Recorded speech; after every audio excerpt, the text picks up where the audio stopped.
Dear student, today we will discuss non-recursive algorithm of preorder traversal in a binary tree. Previously we discussed the recursive method to traverse any binary tree in preorder, inorder and postorder traversal method. In case of a recursive algorithm, a stack is used automatically. Here, as we are using non-recursive, that is iterative version, we have to use a stack. So, first we are discussing the basic algorithm of preorder iterative method. First, we are creating a stack, and then we will traverse each and every node starting from the root. What we will do? In each node, we will print the data first. Then, if it right child exists, then we will push the address of right child into the stack. Then we will check whether its left child exists or not. If its left child exists, then we will move to its left child. Otherwise, we will pop from the stack and move to the corresponding node, and we will repeat the same thing for the next node. Why we will do these things? Because in case of preorder traversal, first we have to visit we know the notation VLR, that is V for visit the root, then visit the left subtree in preorder fashion, then visit the right subtree in preorder fashion. So first we need to print the root. So print ptr pointing to data. That means first we will print the root data of the root. Next, if we move to the diagram, just follow. If once we move to the left child, then it is very simple to move from root to left child. But once we move to the left child, we don't have any scope to back to the corresponding root or to the left child. There is no information of root child or right child to its left child. That's why we need to store the address of right child, as root is already visited. So after visiting left child, we need to know the address of right child. That's why we have to store the address of right child within the stack. So now we are going through the algorithm. See, first we are creating a stack S. For programming simplicity, we are storing a null value within the stack S and setting a pointer to the root value. That means the ptr, a pointer, now pointing this containing the 1000 value, that means pointing to the root node. This next we will move this one, whatever I am saying, that will be continued until the queue is empty. And this emptiness, for checking this emptiness, we are storing these null values as a sentinel value of the stack. So within that within this loop, what we are doing? First printing ptr pointing to data. Then we are checking whether its right child exists. That's why writing ptr pointing to right not equals to null. That means if it is not null, that means a right child exists, then we are pushing the address of right child into the stack S. Next, we are checking whether its left child exists, that is ptr pointing to left not equals to null. Then we are just moving ptr equals to ptr pointing to left. That means we are moving from root to its left child. If left child does not exist, then we are popping from the stack and set the pointer to the corresponding address. Next, this thing will be repeated for the next node. So this new node will be the root, and the same procedure will be continued. Let's see with this example. So at the very beginning, we have a stack, and we are as in the second point, we are storing push s equals to null. So we are storing here, it is a stack.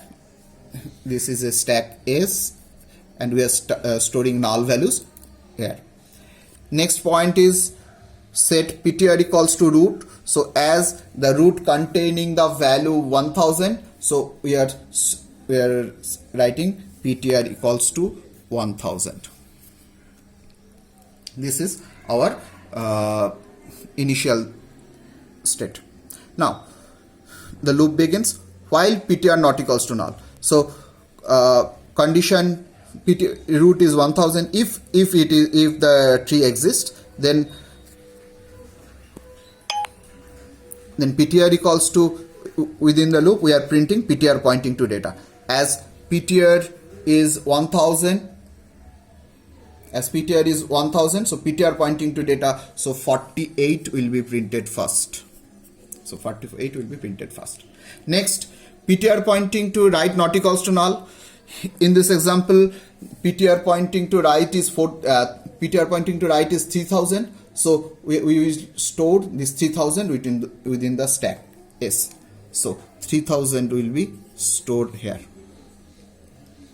Next, ptr pointing to left not equals to null. Yes, it is true in this case.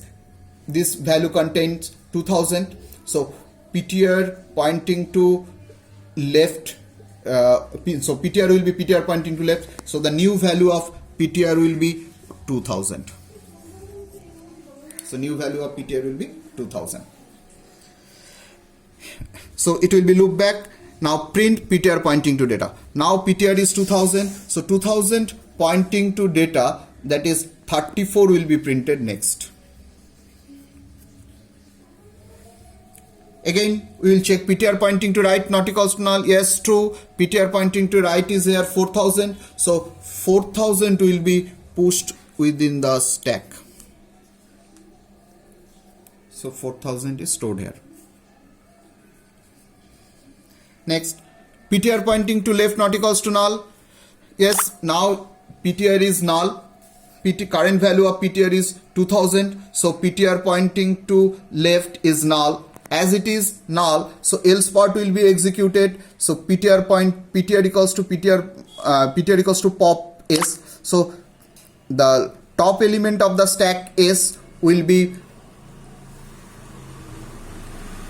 here it is, the 4000 will be popped and it will be set to the ptr. So 4000 will be removed from s and the new value of ptr will be 4000.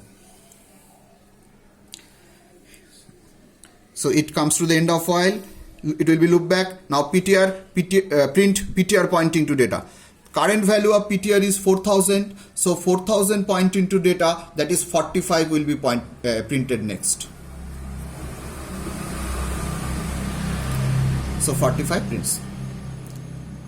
Now its right child ptr 8000 is not null. So now 8000 will be pushed. So 8000 will be pushed within the stack, and ptr as its left child is not equals to null, so ptr will be ptr pointing to left. So new value of ptr will be 7000. So now ptr becomes 7000. It will be loop back. So ptr is 7000. So 7000 pointing to data, 37 will be printed next. As there is as right child of 7000 is null, so nothing will be inserted, that is nothing will be pushed into the stack, and its left child is also null. So now the pop operation will be executed and 8000 will be popped from the stack and it will be stored within the ptr variable. That means ptr now point to 8000. This is 8000. So ptr is pointing to this node. So ptr pointing to data, 47 will be printed now.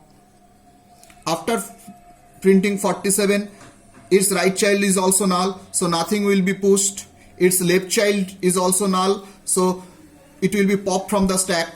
This one is in the stack. So 3000 will be popped from the stack. So 3000 will be popped from the stack and the new value of ptr will be 3000. So this is 3000. As ptr containing 3000, so ptr now pointing to this node, so it will print its data. So 87 will be printed here. its right child is 6000, so now 6000 will be inserted within the stack. After that, its left child is 5000, so ptr, the next value will be ptr equals to ptr pointing to left, so now ptr's value will be 5000. Control come here, its right child is null, nothing will be inserted. Its left child is null, so this 6000 will be popped now. Before that, 56 will be first printed. 56 will be printed first. Next, its right child is null, so nothing will be inserted. Its left child is null, so this 6000 will be popped from here. New value of ptr will be 6000. So control come here. Here 94 will be print next.